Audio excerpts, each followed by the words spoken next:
Hello student, my name is Madhu Bhalla और welcome to अभ्यास। और आज का जो टॉपिक है वो basic of rational and irrational number है। विद क्वेश्चन करवा रही हूँ आपको। ये 9th आईसीएसई का है। आईसीएसई और सीबीएसई दोनों होल्ड करता है, सीबीएसई को भी होल्ड करता है। अगर आपको ये सारे बेसिक आते हैं तो आप 9th सीबीएसई हो आईसीएसई हो दोनों कर सकते हो। इसमें जो है आपको क्या सीखना है आज, रैशनल और इररेशनल नंबर क्या होता है। ये आपका चैप्टर 1 है, चैप्टर 1 है।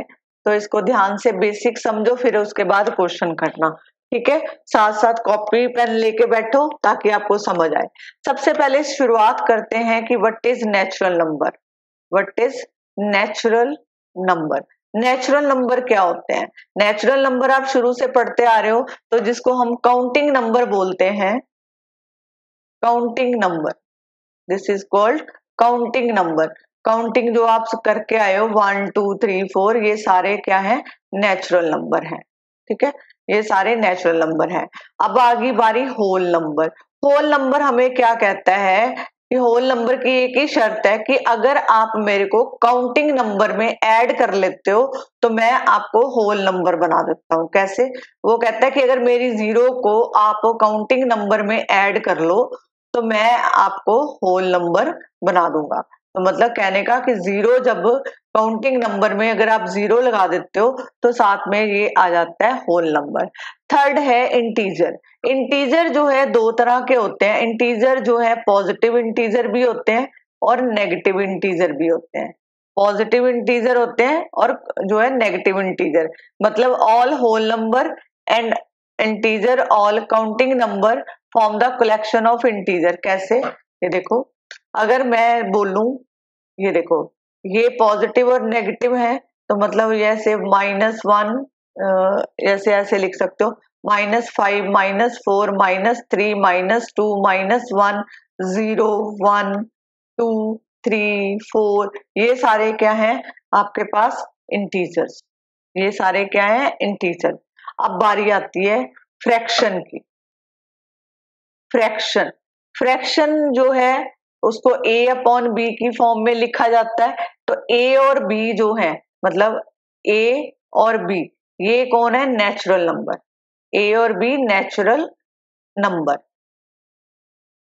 ये भी नेचुरल नंबर है और ये भी नेचुरल नंबर है। ओके जी, ठीक है। जैसे फॉर एग्जाम्पल अगर मेरे को लिखा आ जाए कि 2/3, दिस इज ए भी नेचुरल नंबर है, बी भी नेचुरल नंबर है। अब देखो यहाँ पे अगर लिखा आ जाए 4/7, तो ये भी जो है फ्रैक्शन में आ गया, तो this is a natural number 4 और 7 भी नेचुरल नंबर। जैसे फॉर एग्जाम्पल 9/1, 9 जो है नेचुरल नंबर है, 1 भी नेचुरल नंबर है। अगर मैं लिखूं 61 1 2 3, तो 61 is also natural number, 1 2 3 is also natural number. ठीक है जी।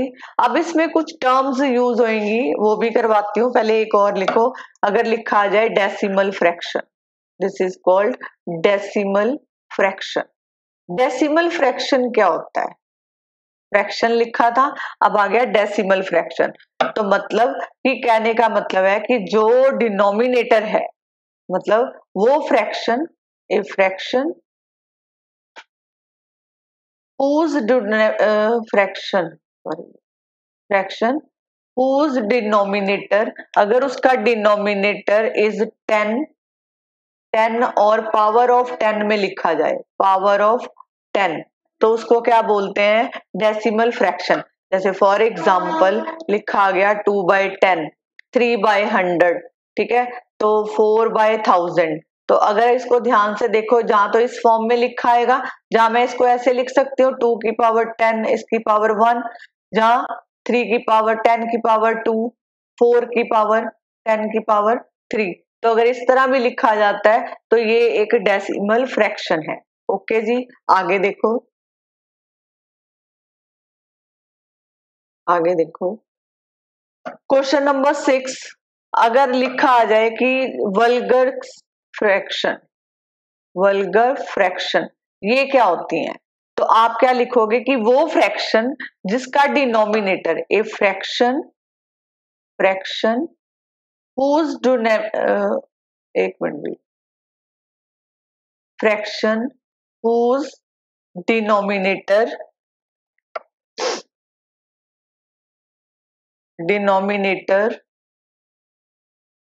cannot be expressed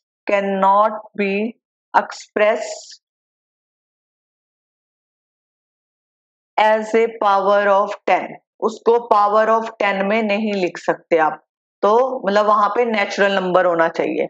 तो वो उस तरह की फ्रैक्शन को क्या बोलते हैं, अगर मान लो मैं आप उस तरह की फ्रैक्शन को क्या बोलते हैं, वल्गर फ्रैक्शन। जैसे फॉर एग्जांपल लिखा हो 22/73, ठीक है। अब देखो 63 125, ठीक है। ये देखो 22 इज ऑल्सो नेचुरल नंबर, ये भी natural number, 73 63 natural number, 125 is also natural number. अगर लिखा हो 7/20, ये भी जो है वल्गर फ्रैक्शन में आता है। अगर लिखा हो आपके पास 199, ठीक है, और 400। अब देखो कई बच्चे कहेंगे मैम आपने तो 20 लिखा है, ठीक है। 20 देखो, अगर मैं 20 के फैक्टर बनाती हूँ तो ये मेरे को क्या देता है, तो यहाँ पे देखो कोई भी 10 की पावर में आया नहीं आया ना, तो इसलिए ये वल्गर फ्रैक्शन नहीं है। Is this clear? आपको होप्स हो कि ये समझ आया होगा इसमें मैं कहना क्या चाह रही हूँ। अब देखो इसमें आपको जो वर्ड देख सुनने को मिलेंगे, आपको उसको ध्यान से सुनना है कि क्वेश्चन किस बेस पे है। अब देखो अगर लिखा हो आपके पास, ये 7th पॉइंट बनाओ, इसमें है टर्मिनेटिंग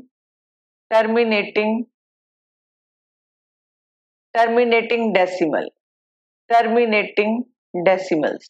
टर्मिनेटिंग डेसिमल्स क्या होते हैं, इसमें क्या होता है कि जो P और Q है आप इसको डिवाइड कर तो फ्रैक्शन में लिखा जाता है, तो ये डेसिमल फॉर्म हो सकती है। तो जब आप इसको डिवाइड करते हो तो ये आपको फाइनाइट नंबर ऑफ स्टेप देगा, फाइनाइट नंबर ऑफ स्टेप देगा। No remainder is left, no remainder is left, इसका कोई भी रिमाइंडर नहीं आता, ठीक है, रिमाइंडर नहीं आएगा। क्या मैंने बोला, फाइनाइट नंबर ऑफ स्टेप देगा आपको और यहाँ पे कोई भी रिमाइंडर नहीं आएगा, ठीक है। तो इसको बोलते हैं टर्मिनेटिंग डेसिमल। जैसे फॉर एग्जांपल अगर मैं लिखूं 1/4, ठीक है, अगर मैं 1/4 को डिवाइड करती हूँ तो मैंने यहाँ पे पॉइंट बनाया, यहाँ पे तो 4 to the 8, यहाँ पे 2 आया, फिर 0 लगाया तो यहाँ पे कितना आया 20। तो मतलब ये यहाँ पे ही स्टॉप हो गया, रुक गया।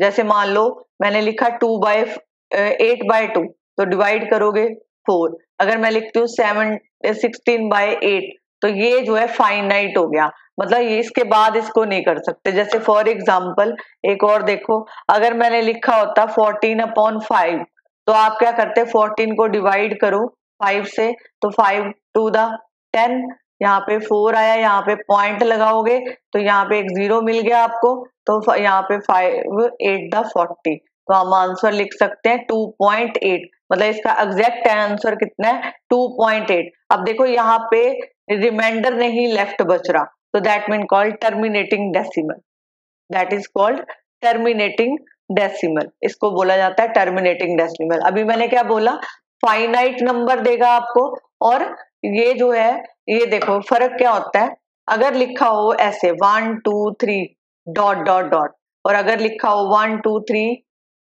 4 और 5। अब अगर मैं इनमें से आपको बोलूं कि बताओ फाइनाइट और नॉन फाइनाइट क्या है, तो ये 1 2 3 5 जो 5 तक, और यहाँ पे ये ब्रैकेट में क्लोज हो गया, आगे कुछ नहीं लिखा, दैट इज कॉल्ड फाइनाइट। और अगर मैं पूछूं नॉन फाइनाइट, अब देखो 1 2 3 हमें नहीं पता कि ये कहां तक जाएगा, that is called dot dot से रिप्रेजेंट कर दिया, that is called non finite, that is called non finite. Is this clear? अब देखो एक इसका और इम्पोर्टेंट रिजल्ट है जो क्वेश्चन पूछे जाते हैं आपको, उसमें है इम्पोर्टेंट रिजल्ट क्या है कि अगर कोई फ्रैक्शन मतलब P/Q की फॉर्म में लिखोगे, ठीक है, इज टर्मिनेटिंग डेसिमल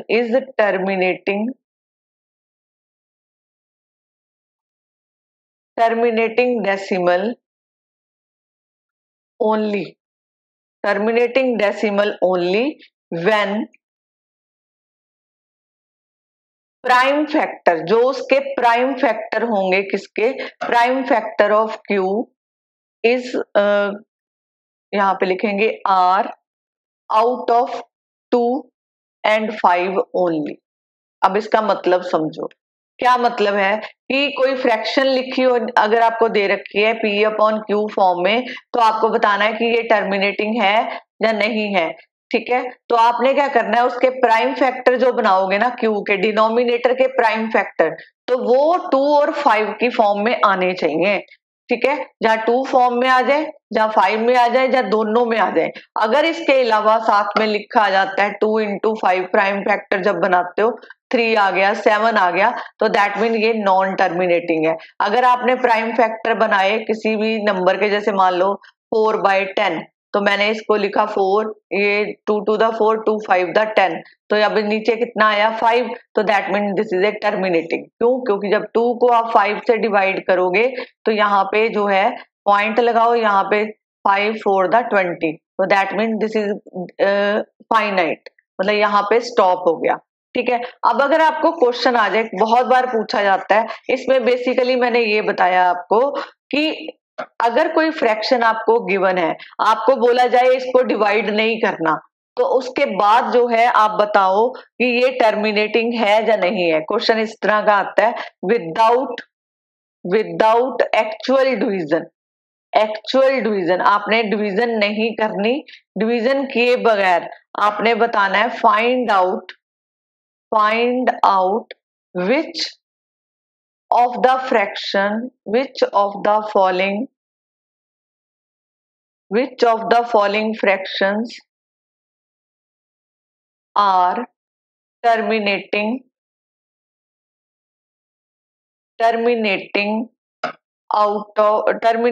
डेसिमल। आपको ये शो करना है। ठीक है, टर्मिनेटिंग डेसिमल मतलब डिवाइड नहीं करना, उसके बिना बताना है। तो सबसे पहले देखो, अगर मान लो क्वेश्चन आ जाए 11/20, तो क्या करोगे आप, पहले जो है HCF निकालो, किसका 11 and 20 का। अब देखो ये आपस में डिवाइड नहीं होते, तो ये क्या आ जाएगा यहाँ पे, इसका आंसर, जब ये आपस में कोई भी कॉमन फ्रैक्शन नहीं दिखाते, नंबर नहीं दिखाते, तो हम इसको लिखते हैं 1। दिस इज ए को prime number, this is a को प्राइम नंबर। HCF ऑफ 11 और 20, अगर 3 और 9 होता तो आप इसमें क्या लिखते, 3 और 9 के फैक्टर बनाते, 3 1 the 3, 3 3 the 9, तो आपको 9 मिल जाता है यहाँ पे। ठीक है, लेकिन यहाँ पे 11 और 20 में कुछ भी कॉमन नहीं है जिससे आप डिवाइड कर पाओ, तो यहाँ पे जो इसका HCF आएगा वो क्या आएगा 1, जब किसी में भी कुछ कॉमन नहीं होता। अब देखो, अब इसको सिंपलेस्ट फॉर्म में 11/20, 20 के प्राइम फैक्टर बनाओ, 2 1 the 2, यहाँ पे 10 आ गया, इसको दोबारा से करो, ये आ गया 5। अब देखो 11, इसके फैक्टर हमें मिल गए 2 इंटू 2 इंटू 5। ठीक है, अब देखो ये बना आपका 11 और 2 की पावर 2 इंटू 5। ठीक है, दैट मीन यहाँ पे जो प्राइम फैक्टर आ रहे हैं, प्राइम फैक्टर ऑफ लिखोगे, prime factor of 20 is are 2 and 5। ठीक है, तो दैट मीन अगर 2 और 5 की फॉर्म में आ रहे हैं तो आप लिखोगे this is terminating, this is a terminating number. Okay, terminate हो जाएगा। Is this clear? अब आगे एक और क्वेश्चन करवाती हूँ, देखो जरा ध्यान से। सेकेंड एग्जाम्पल देखो, अगर लिखा आ जाए 43/60, फर्स्ट ऑफ ऑल HCF निकाल लेंगे। ठीक है, HCF ऑफ 43 और 60, ये भी 1 आएगा। उसके बाद 43/60, 60 के प्राइम फैक्टर बनाओ, 60, यहाँ पे 2, ये 30 आया, यहाँ पे 15 आया, यहाँ पे 3 आया और यहाँ पे 5 आया। फैक्टर सारे लिख लो पहले। अब देखो यहाँ पे लिखा 43, 2 की पावर 2, 3 और 5। रूल क्या था हमारे पास, जहां तो 2 और 5 वाली फॉर्म में आ जाए, ठीक है, तो हम कहेंगे ये टर्मिनेटिंग है। अब देखो एक्स्ट्रा कौन आ रहा है बीच में, 3 आ रहा है। ठीक है, ये क्या आ रहा है, 3 आ रहा है, तो आप लिखोगे this is a non terminating. यहाँ पे लिखेंगे कि 43/60 इज ए नॉन टर्मिनेटिंग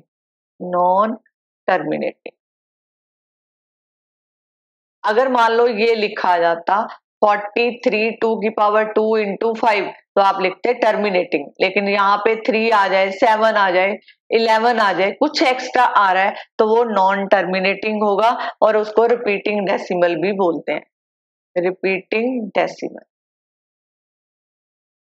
समझ आया? ठीक है, आगे देखते हैं। अगर मैं एक और क्वेश्चन कराती हूँ ताकि आपको फॉर्म समझ आए। आप थर्ड क्वेश्चन लिखो। यहाँ पे अगर लिखा आता 66/180, ठीक है, 66/180, इसको पहले सिंपल कर लो यहाँ पे। तो यहाँ पे आ गया 11 और 30।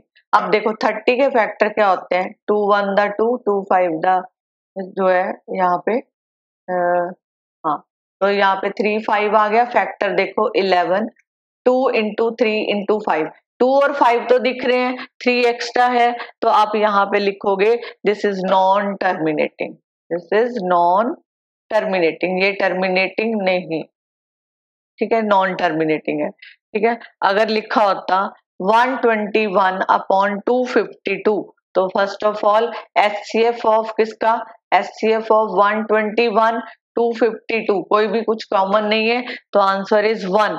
ठीक है, अब 252 के फैक्टर बनाओ।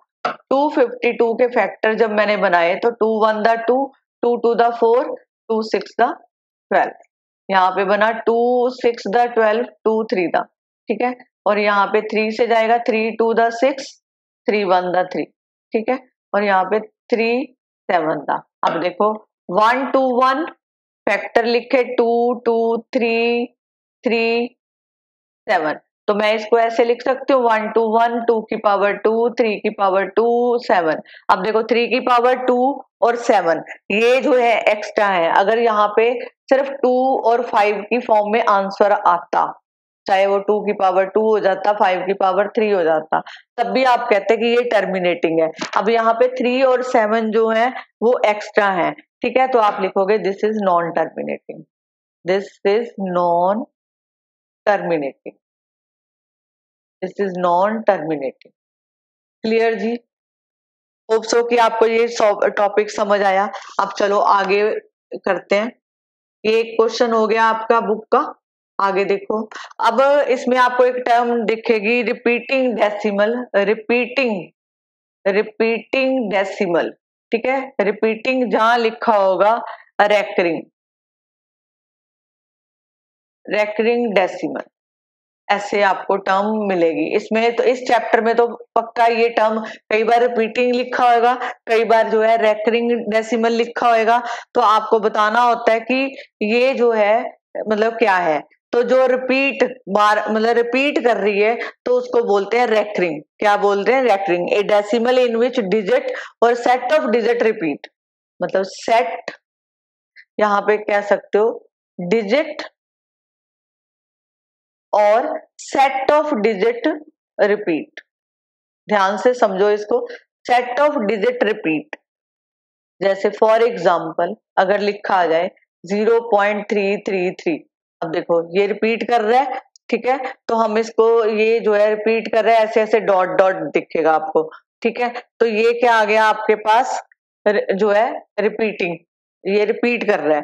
जैसे 22/7, 22/7 अगर मैं इसको डिवाइड कर दूं तो ये मेरे को वैल्यू देगा 3.1428528571, और फिर शुरू हो जाएगा 42857, ठीक है। अब देखो ये नंबर यहां तक ये नंबर था, उसके बाद फिर नंबर रिपीट हो रहा है, तो that mean called repeating the recurring decimal, that is called repeating और रेकरिंग डेसिमल। क्लियर? अगर लिखा हो 11/30, जब आप इसको डिवाइड करोगे तो ये आपको 0.3666 ऐसे देगा, ठीक है, मतलब ये 6 जो है आगे रिपीट कर रहा है, ठीक है, तो रिपीट कर रहा है तो that mean called recurring decimal है। Is this clear? For example अगर मैं लिखती हूँ, अब अगर लिखा हो 0.333, अब इसका एक स्पेशल नाम से भी इसको रिप्रेजेंट किया जाता है जिसको बोलते हैं बार। बार लिखा होगा या डॉट लिखा होगा, ठीक है, तो आपको वो समझना है कि क्या है। अगर जैसे एक डॉट मतलब एक बार, ठीक है, अगर 2 डॉट मतलब 2 डिजिट के ऊपर बार आएगा, अगर 3 जो के ऊपर है तो 3 के ऊपर बार आएगा। जैसे फॉर एग्जाम्पल 0.33 3 रिपीट कर रहा है तो मैं इसको ये लिख सकती हूँ, इसको ऐसे लिख दिया बार। जहां मैं इसको लिख सकती हूँ, यहाँ पे लिखो और, जहां आपको और, तो 0.3 इसके ऊपर बार, ठीक, मतलब पॉइंट लगा दो, ठीक है। मोस्टली बुक्स में पॉइंट को यूज नहीं किया जाता, बार को यूज किया जाता है, तो मेरी प्रेफरेंस ये रहेगी कि आप बार को यूज करो। अगर लिखा होता 4545, अब देखो, तो आप ध्यान से देखो कौन सा नंबर रिपीट हो रहा है, तो दैट मीन 0.45, तो इसके ऊपर बार आ जाएगा। और इसको क्या लिखोगे 0.4, तो इसके ऊपर, दोनों के ऊपर पॉइंट आ गया, ठीक है। अब आगे देखो, अगर लिखा होता 0.8333 ऐसे लिखा होता, तो आप लिखते 0.83 बार। जहां लिखा होता आप लिख सकते थे इसको ऐसे, ठीक है। तो मैं पहले भी आपको बोल रही हूँ पॉइंट नहीं लेना, आपने पॉइंट की बजाय बार यूज करो। Is this clear? ये आपको जो है बोला जाता है। Is this clear? अब देखो और एग्जांपल देती हूँ, इसको ध्यान से समझो। ये आपको ये वाले इस टाइप के क्वेश्चन वेरी इंपॉर्टेंट है। अभी मैं इस वीडियो में नहीं करा रही, नेक्स्ट वीडियो में कराऊंगी, ठीक है। जैसे लिखा होता यहाँ पे 2.142857 पैटर्न ध्यान से देखो, 42857। अब आपको ऐसे दे दिया, ठीक है, ये आपको स्टेटमेंट दे रखी है। तो अब आपको बोला जाए इसमें क्वेश्चन कैसा पूछा जा सकता है, वो ध्यान से देखो। अगर आपको पूछा जाए कि ये रिपीटिंग है या रेकरिंग है, क्योंकि रेकरिंग को ही रिपीटिंग बोला जाता है, तो दैट मीन आप इसको नोटिस करो, ये नंबर रिपीट हो रहे हैं। वापस देखो यहां से, ये यहां तक नंबर और आगे फिर नंबर रिपीट हो रहा है, तो that mean this is called repeating और रेकरिंग डेसिमल। ओके, क्वेश्चन पूछा जा सकता है, ठीक है। अब इसमें अगर बार की बात करूं तो बार कैसे लगाओगे, 2.142857 ये रिपीट कर रहा था, इन सब के ऊपर बार आ जाएगा, ठीक है। और अगर इसको पॉइंट्स में लिखना हो तो ये सारे नंबर लिख लो, तो आप इसको लिख सकते हो इसके ऊपर और इसके ऊपर बार। Is this clear? मतलब ये नंबर सारे इंक्लूड होंगे इसमें। Is this clear? Hope so कि आपको ये वाला जो है समझ आया होगा। इसमें क्वेश्चन आपसे पूछे जाते हैं, ठीक है। Is this clear? कोई डाउट हो तो आप जो है कमेंट बॉक्स में पूछ सकते हो। अब जो है बात करते हैं कि what is a rational number. Rational number क्या होते हैं? रैशनल नंबर वो होते हैं जिसको आप P अपॉन Q की फॉर्म में लिख सकते हो। रैशनल आपको कहां से मिला, इसको ध्यान से देखो, यहाँ पे रेशो वर्ड लिखा है, तो रेशो तो मतलब P अपॉन Q की रेशो, ये रैशनल नंबर है जिसको P अपॉन Q की फॉर्म में लिखा जा सकता है, उसको रैशनल नंबर बोलते हैं। अब जैसे देखो फॉर एग्जाम्पल, यहाँ पे Q जो है नॉट इक्वल टू 0 होना चाहिए। अगर मान लो Q 0 हो गया तो दैट मीन नॉट डिफाइन, आप इसको डिफाइन नहीं कर सकते, ठीक है, नॉट डिफाइन। तो इसलिए यहाँ पे Q जो है कभी भी 0 नहीं होगा। मतलब 2/3 हो गया, 4/5, 1/6, 10/11, ये सारे क्या है, रैशनल नंबर, जिसको आप रैशनल नंबर की फॉर्म में लिख सकते हो। जैसे मान लो लिखा हो A, ठीक है, तो आप इसको A अपॉन 1 वाली फॉर्म में लिख सकते हो, तो हम कहेंगे कि ये जो है क्या है, रैशनल नंबर है। Is this clear? अब देखो इसमें कुछ प्रॉपर्टी है रैशनल नंबर की, ठीक है। तो ये जो है रैशनल नंबर, इसकी कुछ प्रॉपर्टीज हैं, उसको ध्यान से समझो। जो रैशनल नंबर होता है ना, रैशनल नंबर, ठीक है, रैशनल नंबर, इसकी प्रॉपर्टीज है, ठीक है। तो इस ये जो है टर्मिनेट भी होगा, टर्मिनेटिंग भी होगा, और साथ में जो है और ए रिपीटिंग डेसिमल, ये रिपीट भी होगा, रिपीटिंग डेसिमल, ठीक है, ये इसकी प्रॉपर्टी है। तो दूसरा लिख सकते हैं कि एवरी टर्मिनेटिंग, अगर पूछा जाए decimal is a rational number, क्या बोला है मैंने, एवरी टर्मिनेटिंग, टर्मिनेटिंग मतलब डिवाइड होके नीचे डेसिमल नहीं बच, मतलब कुछ भी रिमाइंडर नहीं बचेगा। Terminating decimal is a rational number, तो ये कहेंगे yes this is a rational number. Is this clear? This is a rational number. आगे है कि जो पूछा जाए कि इसको लिखोगे यस, अगर बोला जाए कि एवरी रिपीटिंग, क्या बोलेंगे, एवरी रिपीटिंग डेसिमल, रिपीटिंग को क्या बोला जाता है, अभी मैंने आपको एक वर्ड यूज किया था यहाँ पे, रेकरिंग, क्या बोलेंगे, रिपीटिंग को रेकरिंग डेसिमल। सिंपल सी लैंग्वेज में मैं बोलूं तो रैशनल नंबर की पहचान क्या है, एक तो वो टर्मिनेट हो जाएगा, ठीक है, टर्मिनेटिंग डेसिमल होगा, और दूसरा है वो रेकरिंग डेसिमल होगा, रेकरिंग मतलब रिपीट होगा। Is this clear? अब इसमें जो कुछ क्वेश्चंस हैं एक वो बता देती हूँ जो मोस्टली पूछा जाता है। तो अब देखो, क्योंकि बेसिकली ये एक वीडियो ये था कि मेरा मोटो था कि इसमें आपको बेसिक करवाऊं, बेसिक करने से आपको क्वेश्चन समझ आएंगे। जैसे फॉर एग्जाम्पल अगर आपको क्वेश्चन आ जाए कि find a rational number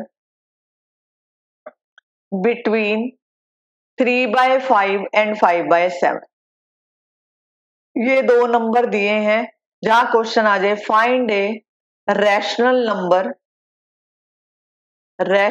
number between 3 और एंड 4, ठीक है, 3 एंड 4, तो आपको इसमें अरैशनल नंबर पूछा है, मतलब एक रैशनल नंबर, इन दोनों के बीच में रैशनल नंबर। तो इसका सिंपल सा मेथड है, ये देखो इसका रूल क्या है कि आपको जो है, ये आपका ए है और ये आपका बी है, तो एक रैशनल नंबर निकालने के लिए आप लिख सकते हो Q जो है रैशनल नंबर को बिलोंग करता है, Q1 मतलब a प्लस बी अपॉन 2, तो मतलब 3/5 plus 5/7 divide by 2, take LCM, ऊपर आया 35 और नीचे कितना लिखा 2। अब देखो 5 को 35 से डिवाइड करोगे 7, दिस इज 21, और यहाँ पे 7 को करोगे तो 5, तो दिस इज, तो ये आपको मिला 49/35/2, इसको 7 दा 7 5 दा, और यहाँ पे आपके पास देखो कितना बचेगा, एक मिनट भी, यहाँ पे 2 दा 4, ओ सॉरी सॉरी सॉरी सॉरी, यहाँ पे प्लस गलत किया, 5 यहाँ पे 46/35, 46/35, तो अगर देखो ये कट सकता है तो आप इसको कट कर सकते हो, तो देखो कटिंग किसके साथ होएगी इसकी, देखो कट सकता है, और यहाँ पे ये जो 35/2, तो यहाँ पे लिख देंगे 46/70, तो ये देखो 2 2 दा 4 2 3 दा 6, और ये कितना आएगा 2 3 दा 6 तो आपको मिला नंबर 23/35, ठीक है, तो आप लिख सकते हो 3/5, यहाँ पे लिखेंगे लेस देन 33.35 और 5/7, ये आपका आंसर होगा इस क्वेश्चन का। जब एक बोला है तो इन दोनों को प्लस कर दो, इसको भी प्लस कर दो, इसको भी प्लस कर दो, ठीक है। अब सेकंड इसका जो पार्ट था रैशनल नंबर निकालना था, तो उसमें भी आप ऐसे लिखोगे Q1 3 + 4 divide by 2, this is 7/2, जहां आप इसको 3.5 लिख सकते हो। अब 3 और 4 के बीच में अगर आपको नंबर लगाना है तो 3.5 लगा सकते हो, तो यहाँ पे लिखेंगे 3.5, और कई बुक्स में इसको 7/2 लिखा है, आपकी चॉइस है, आप किसी भी तरीके से इसको आगे जो है फॉलो कर सकते हो। Is this clear? अब देखो एक और है, जहां पे तो एक बोला है रैशनल नंबर एडजस्ट करने को, तब तो आप इस मेथड से जाओ, नहीं तो दूसरा मेथड भी है, वो मैं आपको बताती हूँ। अगर लिखा होता चाहे उसमें 4 लिखा हो तब भी लगा सकते हो कि 4 रैशनल नंबर, 5 मतलब यहाँ पे लिख सकते। क्वेश्चन ऐसा आएगा, फाइंड 3 रैशनल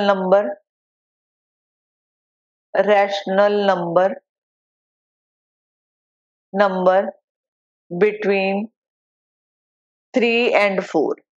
3 आ जाए, 4 आ जाए, 5 आ जाए, जब ये बढ़ रहे हैं नंबर 5, 10, ठीक है, 10, 100, कुछ भी आ जाए, ठीक है, तब आपको एक शॉर्टकट मेथड लोगे तो वो ज्यादा बढ़िया है, क्योंकि शॉर्टकट मेथड जो है आपको क्वेश्चन को इजी करके दिखाता है, ठीक है, तो टाइम भी सेव होता है। तो इसमें क्या है, जैसे आपको बोला 3 रैशनल नंबर बिटवीन 3 and 4, तो इसको कैसे करोगे? सबसे पहले है कि पहला जो है रैशनल नंबर निकाल लो Q1, ठीक है, यहाँ पे जा तो मैं इसको दूसरा मेथड, सेकंड मेथड कर रही हूँ, अगली क्लास में इसको और डिटेल से लूंगी। सेकंड मेथड बता रही हूँ, ये A है और B है, तो B जो है ग्रेटर होना चाहिए A से, ठीक है, ये B जो है A से बड़ा है तब ये मेथड अप्लाई होगा। यहाँ पे लिखोगे A equal to 3, B equal to 4 और N कौन होता है? ये जितने आपने निकालने हैं, N कितने हो गए? 3। तो आप क्या करोगे, अब इसका रैशनल नंबर ढूंढना है तो आपको एक डिफरेंस निकालना होता है। आप क्या फॉर्मूला अप्लाई करोगे? B माइनस A और यहाँ पे कितना आएगा? N प्लस 1, क्या आएगा? N plus 1। तो आप ये मेथड लगाओगे तो ज्यादा बढ़िया। अब यहाँ पे देखो B की वैल्यू कितनी है? 4, A की वैल्यू कितनी है? 3, N कितना पूछा था? N कितना है? 3 प्लस 1, तो यहाँ पे 1/4, ये आपको डिफरेंस मिल गया। अब आपको क्या निकालने हैं? रैशनल नंबर निकालने हैं। कितने निकालने हैं? 3 रैशनल नंबर। तो आप इसको कैसे लिखोगे? ये देखो, A plus D, A plus 2D, A plus 3D, आपको ये 3 रैशनल नंबर निकालने हैं, ठीक है। तो आप इसको कैसे लिख सकते हो यहाँ पे, क्योंकि बेसिकली 3 पूछा है तो 3 के आगे नहीं निकालने हैं आपने, ठीक है। तो आप इसको लिख सकते हो, A कितना है? 3, यहाँ पे कितना आ गया? 1/4, यहाँ पे देखो, यहाँ पे 3 प्लस 2/4, यहाँ पे कितना आएगा? 3 प्लस 3/4, 3 प्लस 3/4। तो आप ये डिफरेंस लिख सकते हो। तो अब देखो यहाँ पे 1.4 ये ऐड कर दिया, यहाँ पे आपको क्या मिला? 2/4, यहाँ पे कितना मिला? 3/4। तो अगर मैं इसको करूं तो आप देखो कितना मिलेगा, एलसीएम लो,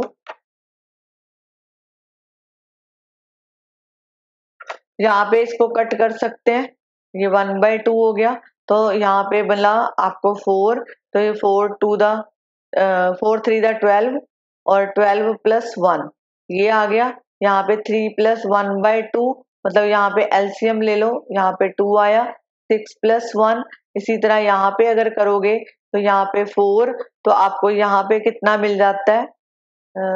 यहाँ पे देखो कितना मिलेगा, 4 3 12 प्लस 3, तो ये कितना हो गया? यहाँ पे 13/4 और यहाँ पे 6 प्लस 7/2 और यहाँ पे 15/4। तो आप इसको लिख सकते हो 3 13/4 7/2 15/4 और लेस देन 4। ये मेथड है जो शॉर्टकट मेथड जिसको बोला जाता है, शॉर्टकट मेथड, ठीक है। आप जहां पे भी 3 4 5 6 7, ठीक है, ये कर सकते हो, नंबर मतलब निकालने हो तब ये मेथड अप्लाई करो, नहीं तो अदरवाइज एक और मेथड है जिसको हम एलसीएम से भी कर सकते हैं, वो भी करके दिखाती हूँ आपको। ये थर्ड मेथड आपके लिए हो गया, आपको जो इजी लगे आप उससे कर लो। अगर आपको लिखा हो फाइंड 10 नेचुरल नंबर, तो आप कैसे नेचुरल नंबर किसके बीच में? बिटवीन -2/3 एंड 1/4, ठीक है, -2/3 और 1/4। आप क्या करो, इसको जब सॉल्व करोगे तो आपने क्या करना है, ये जो 3 और 4 है इसका एलसीएम निकाल लो। तो यहाँ पे लिखेंगे एलसीएम ऑफ 3 and 4, तो इसका एलसीएम कितना आया? 12। तो कहने का मतलब 2/3, इसके जो है डिनोमिनेटर सेम करेंगे। अब देखो 3 को 12 बनाना है, तो क्या इसका मतलब है इसको 4 से मल्टीप्लाई करेंगे ऊपर नीचे, तो ये -8/12 आ गया यहाँ पे। अब इसी तरह यहाँ पे 1/4 को भी करना है, तो 3/3, तो ये 3 और यहाँ पे 12। अब देखो डिनोमिनेटर सेम हो गया, दोनों तरफ डिनोमिनेटर सेम है। अब आप इसके नंबर लगा सकते हो, मैं इसको ऐसे लिख सकती हूँ -8/12, -7/12, -6/12, -5/12, -4/12, -3/12, -2/12, -1/12, 0, ठीक है, और यहाँ पे 1/12, ठीक है, और आगे कितना आएगा 2/12 और यहाँ पे 3/12। तो ये आपके पास सारे नंबर आ जाते हैं, ठीक है। ये कहने का मतलब आप इसको ये लिख सकते हो, क्योंकि -8/12 और इसके बीच में पूछा था आपको, ठीक है, तो आप लिख सकते हो -7/12, -6/12, -5/12, -4/12 और -3/12 और -2/12, -1/12, 0, 1/12, 2/12, ये आपका आंसर होगा, ठीक है। पर मेरी प्रेफरेंस ये है कि अगर आपको एक तो ये मेथड है, अगर आपको ये समझ आता है ये कर लो, नहीं तो मैंने ऊपर जो सेकंड क्वेश्चन में कराया था आप उसको कर सकते हो, ठीक है जी। इसमें जो है एक और करा रही हूँ, इर्रेशनल नंबर, और अगली क्लास में अच्छे अच्छे और क्वेश्चन लेके आएंगे।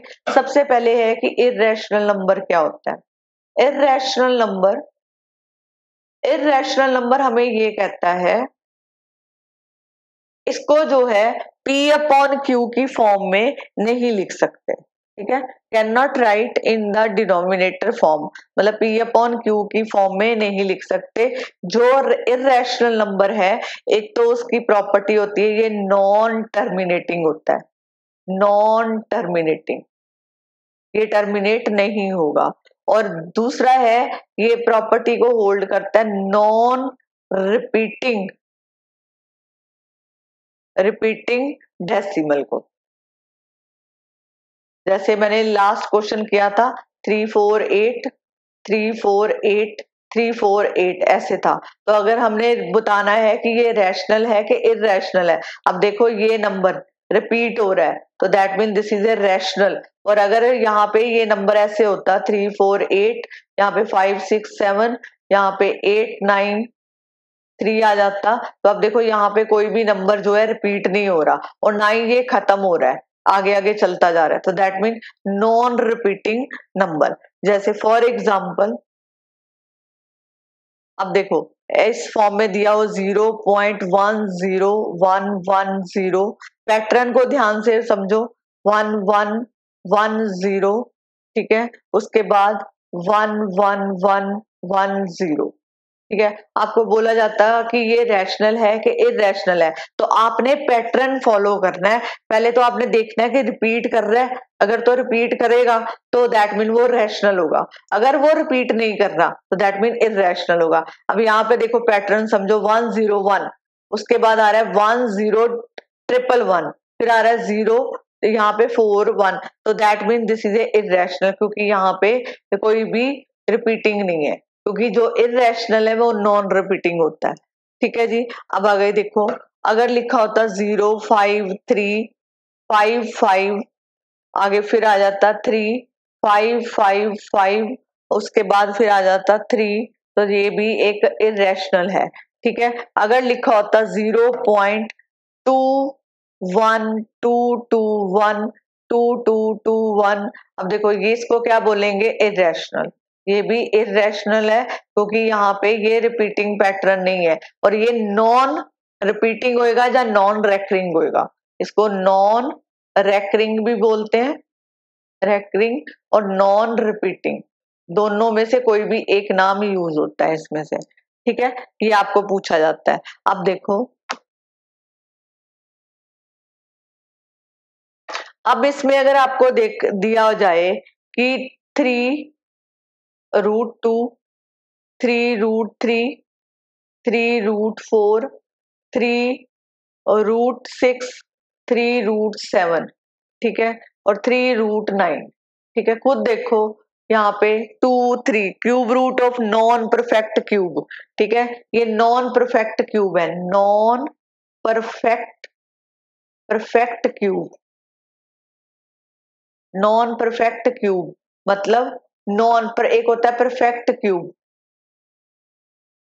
परफेक्ट क्यूब जैसे लिखा होता 3√27, तो मैं इसको लिखती 3⁻3, इसको लिखते ये, तो ये आपको 3 देता। लेकिन यहाँ पे अब देखो 3√9, तो 9⁻2, और यहाँ पे कितना आ गया 3, 1/3, तो ये जो है 3/2/3। तो अब ये देखो नॉन परफेक्ट क्यूब बन रहा है। तो जो नॉन परफेक्ट क्यूब्स होते हैं वो भी इर्रेशनल, तो ये सारे क्या हैं, इर्रेशनल। ये क्या है, इर्रेशनल। ठीक है, अगर पूछा जाए कि पाई इज रैशनल, रैशनल और इर्रेशनल, तो आपको पता है कि पाई की जो वैल्यू होती है वो जो है मोस्ट ऑफ द केसेस में 22/7 लिखी जाती है, लेकिन उसकी जो एग्जैक्ट वैल्यू है वो 3.1416, इस तरह का पैटर्न आएगा। अब देखो ये आगे चलता जा रहा है, कोई भी नंबर रिपीट नहीं कर रहा, तो हम इसको लिखेंगे नॉन टर्मिनेटिंग। ये ना तो खत्म हो रहा है, non terminating, non repeating, non repeating, यहाँ पे कोई भी नंबर जो है रिपीट नहीं हो रहा। तो अगर ये रिपीट ना, तो वो टर्मिनेट हो रहा है ना, वो रिपीट हो रहा है, तो pi is a irrational. Pi is a irrational number. ये क्वेश्चन इंपॉर्टेंट है, most of the questions paper में पूछा जाता है। ठीक है जी, ये आपको पूछा जाएगा। अब देखो इसमें जो है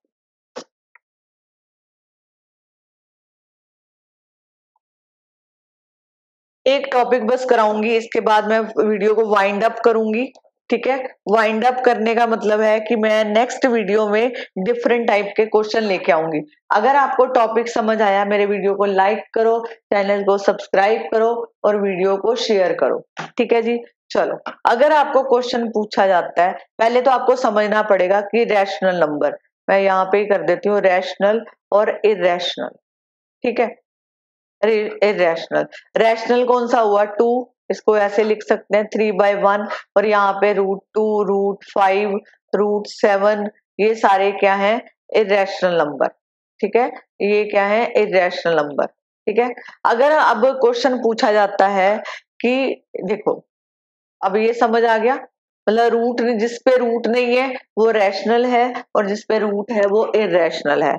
अब देखो अगर पूछा जाए आपको सम of two irrational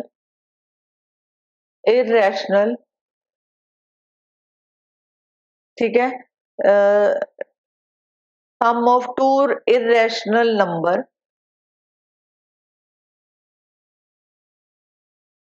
need not be irrational, जहां लिखा, जैसे मान लो प्रॉपर्टीज हैं, मैं आपको प्रॉपर्टी कराती हूँ, पहले उसको समझो फिर आगे बढ़ना। ठीक है, प्रॉपर्टी क्या है कि अगर मेरे पास जो है रैशनल नंबर ऐसे दिया है, देखो अब मेरे को ये बताओ कि ये जो है रैशनल है कि इरेशनल है।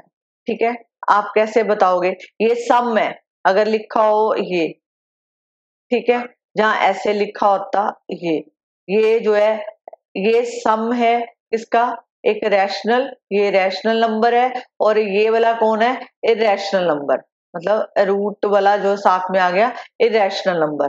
तो अगर ऐसे लिखा होता तो आप क्या करते, क्या बताते। अब देखो रैशनल और इरेशनल नंबर जब भी ऐड होंगे तो वो आपको इरेशनल वैल्यू देंगे। ठीक है, जैसे मान लो एक मिनट, इसको ऐसे लिखो a = 3+4√5, और एक लिखो b 3 - √5। अगर इन दोनों का सम लगाती हूं मैं, ठीक है, सम लगाते हैं हम दो, ये दो इरेशनल नंबर है, तो अगर इरेशनल नंबर में मैं इन दोनों को ऐड कर देती हूँ, मतलब a + b लगाते हैं, तो ये मिल गया 3+4√5 + 3 - √5। तो ये जो है आपको कितना मिला, 3 + 3, this is a 6, this is a 6। तो आप क्या कहोगे कि ये क्या नंबर मिला आपको, रैशनल। ठीक है, रैशनल दो इरेशनल नंबर को जब आप ऐड करते हो तो वो आपको रैशनल नंबर देगा। ठीक है जी। अब देखो, अगर मैं लिखूं यहाँ पे, इसको अगर माइनस कर देती, 3+4√5 -3 -4√5, ये प्रॉपर्टीज हैं इसकी, ध्यान से देखो। 3+4√5, 3 और यहाँ पे +4√5, तो ये कट होता तो यहाँ पे मिलता 8√5। तो this is a irrational number. ठीक है, डिफरेंस हमें क्या दे रहा है? इरेशनल नंबर, और सम हमें क्या दे रहा है? Rational number. This is a rational. अगर दो इरेशनल नंबर को आप ऐड करते हो तो वो आपको देगा रैशनल नंबर, और जब आप दो नंबर को सब्ट्रैक्ट करते हो तो वो देगा इरेशनल नंबर। अगर मैं प्रोडक्ट लगाती हूँ, प्रोडक्ट करते हैं इसकी, फिर देखते हैं क्या आंसर मिलता है। अगर मैं लिखती 3+√5, ये नंबर है ए और ए नंबर है बी।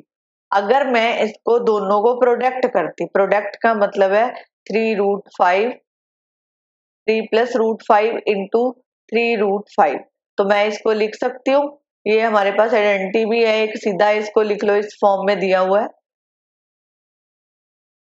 तो मैं इसको लिखती 3 का स्क्वायर -√5 का स्क्वायर, तो यहाँ पे 9 - 5, दिस इज आंसर 4। तो ये आपको क्या दे रहा है? रैशनल। तो which is a rational number.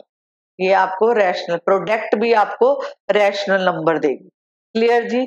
आपको ये डाउट्स आपको समझने पड़ेंगे, तभी आपको क्लियर होगा। अब देखो, जैसे आपको क्वेश्चन दिया, फॉर एग्जाम्पल आपको दिया कि बताओ कि ये रैशनल है कि इरेशनल है। रैशनल और इरेशनल आपको ढूंढना है। स्टेटमेंट आपको ऐसे दे रखी होगी, 3+√2 इसका होल स्क्वायर। तो आप पहले a प्लस बी की आइडेंटिटी लगाओ, 3 3 9, यहाँ पे आपको 2 मिला, प्लस 2 इंटू 3 इंटू √2। मैंने आइडेंटिटी यूज करी है a प्लस बी का whole square, a square b square plus 2ab। तो यहाँ पे आपको मिला 11, यहाँ पे मिला 6√2। ठीक है, अब देखो, अब सम किसका है? एक रैशनल और इरेशनल नंबर। ये इरेशनल है, इरेशनल और रैशनल। तो जब आप रैशनल नंबर और इरेशनल नंबर का सम करते हो तो वो आपको ऑलवेज देगा इरेशनल। ये आपको इरेशनल, यहाँ से ये भी एक प्रॉपर्टी मिल गई कि जब आपको दिया हो कि आप एक एग्जांपल दो कि आपके पास एक रैशनल नंबर है और एक इरेशनल नंबर है, जब आप उसको ऐड करते हो, मतलब रैशनल में इरेशनल नंबर ऐड करते हो तो आपको क्या देगा? तो आप लिखोगे, जब आप रैशनल और इरेशनल को ऐड करोगे, जैसे यहाँ पे 3√5 लिख दिया मैंने, तो ये मिला 3+√5, तो आप कह सकते हो this is irrational. Clear ji?